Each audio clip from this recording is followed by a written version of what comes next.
ഈശോ മിശിഹായ്ക്ക് സ്തുതിയായിരിക്കട്ടെ. ഫെബ്രുവരി 18 ചൊവ്വ. പരിശുദ്ധ കുർബാന മധ്യേ നമ്മൾ വായിക്കുന്ന സുവിശേഷ ഭാഗം വിശുദ്ധ ലൂക്കായുടെ സുവിശേഷം 14-ാം അധ്യായം 25 മുതൽ 35 വരെയുള്ള വാക്യങ്ങളാണ്.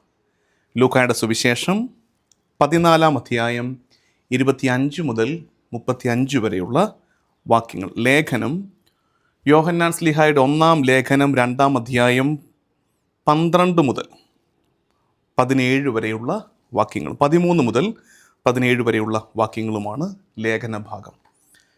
സുവിശേഷത്തിൽ നമ്മൾ കാണുന്നത് ശിഷ്യത്വത്തിൻ്റെ വില എന്ന തലക്കെട്ടാണ് നമ്മൾ കാണുന്നത്. അതിൻ്റെ താഴെയാണ് ഈ ഭാഗം, ഈ വചനഭാഗം നമ്മൾ വായിക്കുന്നത്. ശിഷ്യത്വത്തിൻ്റെ വില. കർത്താവിൻ്റെ പിറകെ നടക്കാൻ, ഒരു നല്ല ക്രിസ്ത്യാനിയായിരിക്കാൻ നമ്മൾ പാലിക്കേണ്ട 3 കാര്യങ്ങൾ ഇവിടെ വ്യക്തമായിട്ട് കിടപ്പുണ്ട്. ഈ കർത്താവിൻ്റെ പിറകെ നടക്കുക, കർത്താവിൻ്റെ അനുയായി ആയിരിക്കുക, ശിഷ്യനായിരിക്കുക എന്നൊക്കെ കേൾക്കുമ്പോൾ നമ്മൾ പെട്ടെന്ന് വിചാരിക്കുന്നതെന്നറിയാമോ? ഇത് അച്ഛന്മാരെയും കന്യാസ്ത്രീ അമ്മമാരെയും കുറിച്ചുള്ളതാണ്. നമ്മൾ ആദ്യം മനസ്സിലാക്കിയിരിക്കേണ്ടത് ദൈവവിളി എന്നത് കർത്താവ് അനുഗമിക്കാൻ വിളിച്ചിരിക്കുന്നത് അച്ഛന്മാരെയും കന്യാസ്ത്രീ അമ്മമാരെയും മാത്രമല്ല, തൻ്റെ പിന്നാലെ വരാൻ പറഞ്ഞിരിക്കുന്നത് ലോകം മുഴുവനും വേണ്ടി കൊടുത്തിരിക്കുന്നതാണ്. അതുകൊണ്ട് പൗരോഹിത്യവും സന്യാസവും കുടുംബജീവിതവും ഏകസ്ഥ ജീവിതവുമൊക്കെ ദൈവവിളിയാണ്, കർത്താവിൻ്റെ വഴിയെ നടക്കാനുള്ള ശ്രമങ്ങളാണെന്ന് മനസ്സിലാക്കണം. അതുകൊണ്ട് തന്നെ ഈ ഭാഗം നമുക്കെല്ലാം ആപ്ലിക്കബിളാണ്. അല്ലെങ്കിൽ പറ്റുന്നത് ഈ സുവിശേഷത്തിൽ ശിഷ്യത്വം, എൻ്റെ പിന്നാലെ വരുന്നവർ ശ്രദ്ധിക്കേണ്ട കാര്യങ്ങൾ എന്നൊക്കെ പറഞ്ഞു വരുന്ന ഭാഗങ്ങൾ പ്രത്യേകിച്ച് നമ്മൾ പെട്ടെന്ന് എങ്ങോട്ട് ആരോപിക്കും? ഇത് അച്ഛന്മാർ ശ്രദ്ധിച്ചാൽ മതി കേട്ടോ, ഇത് കന്യാസ്ത്രീ അമ്മമാർ ശ്രദ്ധിച്ചാൽ മതി, ഞങ്ങളുടെ വകുപ്പല്ല എന്ന് വിചാരിച്ച് നമ്മൾ നൈസായിട്ട് കൈ കഴുകി അങ്ങ് ഒഴിയും. അങ്ങനെ വരരുത്. ഇന്ന് നമ്മൾ മുമ്പ് വ്യാഖ്യാനിച്ചിട്ടുള്ള ഭാഗമാണ്. അതിൽ നിന്ന് പുതിയൊരു രീതിയിൽ നമ്മളൊരു 3 കാര്യങ്ങൾ കർത്താവിൻ്റെ പിന്നാലെ നടക്കുമ്പോൾ, ദാറ്റ് മീൻസ് ഒരു നല്ല ക്രിസ്ത്യാനിയായി ജീവിക്കാൻ ശ്രമിക്കുമ്പോൾ നമ്മൾ ശ്രദ്ധിക്കേണ്ട 3 കാര്യങ്ങൾ. ഒന്നാമത്തത് 26-ാമത്തെ വാക്യം അതിൻ്റെ അവസാനം ഇങ്ങനെയാണ്: എന്നല്ല സ്വജീവനെ തന്നെയും വെറുക്കാതെ എൻ്റെ അടുത്ത് വരുന്ന ആർക്കും എൻ്റെ ശിഷ്യനായിരിക്കാൻ സാധിക്കുകയില്ല. എല്ലാറ്റിനെയും എന്നുവെച്ചാൽ കുറേ ലിസ്റ്റ് കൊടുത്തിട്ട് പറയുക, അതിനെ മാത്രമല്ല സ്വജീവനെ തന്നെ വെറുക്കാതെ എൻ്റെ പിന്നാലെ വരാൻ സാധിക്കുകയില്ല. ഇതിന് സമാനമായ 33-ാമത്തെ വാക്യം എടുത്തേ. ലൂക്കാ സുവിശേഷം 14-ാം അധ്യായം 33-ാം വാക്യം: ഇതുപോലെ തനിക്കുള്ളതെല്ലാം ഉപേക്ഷിക്കാതെ നിങ്ങളിൽ ആർക്കും എൻ്റെ ശിഷ്യനാവുക സാധ്യമല്ല. അതിപ്പോൾ ഒന്നാമത്തെ കാര്യം എന്താ? ശിഷ്യത്വത്തിൻ്റെ വഴിയിൽ ഒരു വെറുക്കലുണ്ട്, ഒരു ഉപേക്ഷിക്കലുണ്ട്. ഒന്നാമത് ഓർത്ത് വെക്കേണ്ടതാണ്. 3 കാര്യങ്ങളാണ് ശിഷ്യത്വത്തിൻ്റെ വഴിയിൽ ശ്രദ്ധിക്കേണ്ടത്. ഒന്നാമത്തെ കാര്യം, ശിഷ്യത്വത്തിൻ്റെ വഴിയിൽ ഒരു വെറുക്കലുണ്ട്, ഒരു ഉപേക്ഷിക്കലുണ്ട്. എന്തിനെങ്കിലുമൊക്കെ വെറുത്ത് മാറ്റി നിർത്തുന്നില്ലെങ്കിൽ, ഈ വഴിയിൽ ഉപേക്ഷിക്കുന്നില്ലെങ്കിൽ കർത്താവിൻ്റെ നല്ല ശിഷ്യനാകാൻ നമ്മളെ കൊണ്ടാകില്ല. എന്തെങ്കിലുമൊക്കെ വേണ്ടെന്ന് വെക്കണമെന്നേ, എന്തിനോടെങ്കിലുമൊക്കെ ഒന്ന് നോ പറയണം, അല്ലാതെ ഈ പണിക്ക് പറ്റില്ല. എല്ലാത്തിനോടും പ്രിയമായും എല്ലാം ഇഷ്ടം, പാപം പുണ്യം എല്ലാം ഇഷ്ടം ഇല്ല, അങ്ങനെയൊന്നുമില്ല. കർത്താവ് പറയുന്നത് എൻ്റെ പിന്നാലെ വരുന്നവൻ ഉപേക്ഷിക്കണം. കാരണം അറിയാമോ? ഉപരിയായ ഒന്നിനെ കൺമുമ്പിൽ കാണുമ്പോൾ ശ്രേഷ്ഠമായ ഒന്നിനെ, വിലയേറിയ ഒന്നിനെ, അമൂല്യമായ ഒന്നിനെ സ്വന്തമാക്കാൻ ഇത്തിരി പോന്ന ചിലതൊക്കെ ഇവിടെ കളഞ്ഞാലേ പറ്റൂ. ചില ചോദിക്കുക, എന്താണ് അച്ഛന്മാർ കല്യാണം കഴിക്കാത്തത്? കന്യാസ്ത്രീമാർ എന്താണ് പേഴ്സണൽ സ്വത്ത് കൈകാര്യം ചെയ്യാത്തത്? ഇതിൻ്റെയൊക്കെ കാരണം ഇത്രയേ ഉള്ളൂ. എന്തിനോടെങ്കിലുമൊക്കെ ഒരു വെറുപ്പും ഒരു ഉപേക്ഷയും കാണിക്കാതെ നമുക്ക് കർത്താവിൻ്റെ വഴിയെ നടക്കാൻ പറ്റില്ല. അപ്പം നമ്മൾ ചോദിക്കേണ്ടത്, ഈ കാലത്തിനിടയ്ക്ക് ക്രിസ്ത്യാനി എന്ന കാരണത്താൽ മിശിഹാ തമ്പുരാനുള്ള സ്നേഹത്തെ പ്രതി ഉപേക്ഷിച്ചത് എന്തെങ്കിലും ഉണ്ടോ? വെറുത്തത് എന്തെങ്കിലും ഉണ്ടോ? അതുകൊണ്ടാണ് പണ്ട് നമ്മളെ കന്യാസ്ത്രീമാർ പഠിപ്പിച്ചിരുന്നത്, പാപത്തെ വെറുത്തുപേക്ഷിക്കണം. വെറുതെ ഉപേക്ഷിച്ചാൽ പോരാ, വെറുത്ത് ഉപേക്ഷിക്കണം. 2 വാക്കുകൂടെ ഉണ്ട്.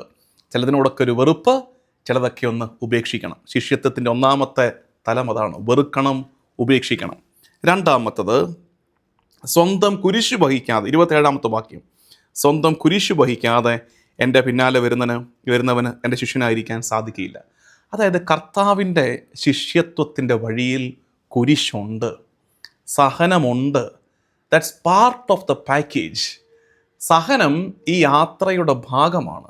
കുരിശെടുക്കാതെ, സഹനമില്ലാത്ത ഒരു ക്രിസ്തീയ ജീവിതം ഇല്ല പ്രിയമുള്ളവർ. നിർഭാഗ്യവശാൽ ഇന്നത്തെ ക്രിസ്ത്യാനിയുടെ പ്രാർത്ഥനകളെല്ലാം സഹനങ്ങൾ ഒഴിവാക്കണമേ എന്നായിക്കൊണ്ടിരിക്കുകയാണ്.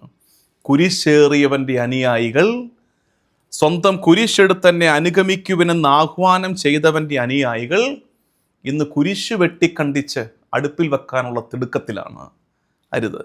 ചില കുരിശുകൾ ഈ ജീവിതത്തിൻ്റെ ഭാഗമാണ്. അത് ശിഷ്യത്വത്തിൻ്റെ അടയാളമാണ്.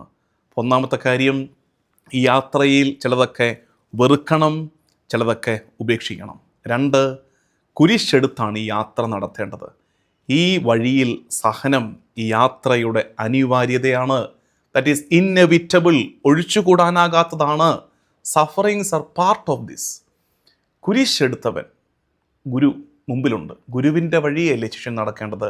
സഹനങ്ങൾ നമ്മുടെ ജീവിതത്തിൻ്റെ ഭാഗം. അതുകൊണ്ടല്ലേ ശ്ലീഹ പറയുന്നത്, സഹനങ്ങൾ ഉണ്ടാകുമ്പോൾ അപ്രതീക്ഷിതമായതെന്തോ സംഭവിച്ചാൽ എന്നതുപോലെ പരിഭ്രാന്തരാകാതെ. കാരണം കർത്താവ് പറഞ്ഞു വെച്ചിട്ടല്ലേ പോയത്, കുരിശെടുത്ത് തന്നെ അനുഗമിക്കുവിനെന്ന്.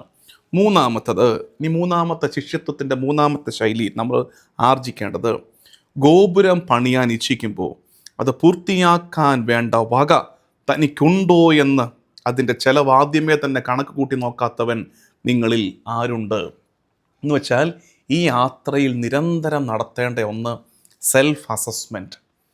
ഞാൻ എവിടം വരെയായി, ഈ യാത്രയുടെ ഏത് ഘട്ടം വരെയായി, എന്നെക്കൊണ്ടത് മുന്നോട്ട് പോകാൻ ആവതുണ്ടോ? ഒഴുക്കിനൊത്ത് ഒതളങ്ങ പോലെ തുള്ളിത്തെറിച്ചങ്ങ് പോകാമെന്ന് വിചാരിക്കരുത്. അസസ്മെൻറ്റ് നടത്തണം. എന്നെക്കൊണ്ടത് കൂട്ടിയാൽ കൂടുമോ, ഇതവിടം വരെ എത്തുമോ? അങ്ങനെ തിരിച്ചറിയുന്നിടത്താണ്, അതായത് എന്നെക്കൊണ്ടത് കൂട്ടിയാൽ കൂടില്ല എന്ന് തിരിച്ചറിയുന്നിടത്താണ് നമ്മൾ കാണുന്നത് എന്താ, സന്ധി സംഭാഷണം എന്ന് വെച്ചാൽ എന്താ, അതായത് യുദ്ധത്തിന് കൂട്ടിയാൽ കൂടത്തില്ല. അപ്പോൾ സന്ധി സംഭാഷണം, അവിടെ നമ്മൾ കൃപയ്ക്ക് വേണ്ടി യാചിക്കും. കർത്താവേ, നിൻ്റെ പിറകെ ഇറങ്ങി തിരിച്ചു, പക്ഷെ എന്നെക്കൊണ്ടത് എൻ്റെ മനുഷ്യത്വത്തിൽ, എൻ്റെ പ്രകൃതിയിൽ എന്നെക്കൊണ്ടത് ഇവിടം വരെയൊക്കെ പറ്റുന്നുള്ളൂ, മുന്നോട്ട് നടക്കാൻ എനിക്കാവതില്ല. യാഥാർത്ഥ്യ ബോധത്തോടെ തിരിച്ചറിയണം. ആ നേരത്ത് അധികമായി കൃപ ചോദിക്കണം. കൃപ യാചിച്ച് ഗ്രേസ് ഫിൽഡ് ജേണിയാക്കി ഇതിനെ മാറ്റണം. പ്രിയമുള്ളവരെ, 3 കാര്യങ്ങളാണ് ഇന്നത്തെ സുവിശേഷ ഭാഗത്ത് നിന്ന് നമ്മൾ ധ്യാനിച്ചെടുത്തത്. ശിഷ്യത്വം എല്ലാവർക്കും ഉള്ളതാണെന്ന് ഓർമ്മിപ്പിച്ചാണ് നമ്മൾ തുടങ്ങിയത്.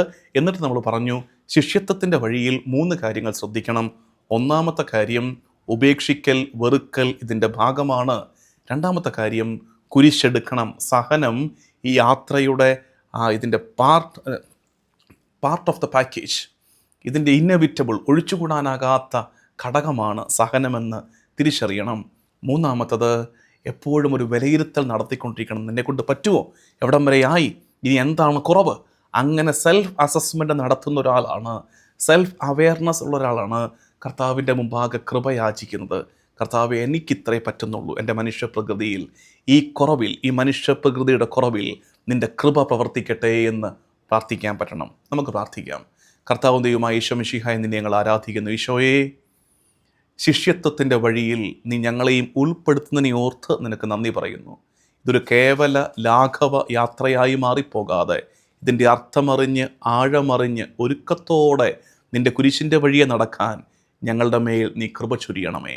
നമ്മുടെ കർത്താവ് ഈശോ മിശിഹായുടെ കൃപയും പിതാവായ ദൈവത്തിൻ്റെ സ്നേഹവും പരിശുദ്ധാത്മാവിൻ്റെ സഹവാസവും എന്നും എല്ലാ കാലവും കൂടെ ഉണ്ടായിരിക്കട്ടെ, ഇപ്പോഴും എപ്പോഴും എന്നേക്കും. ആമേൻ.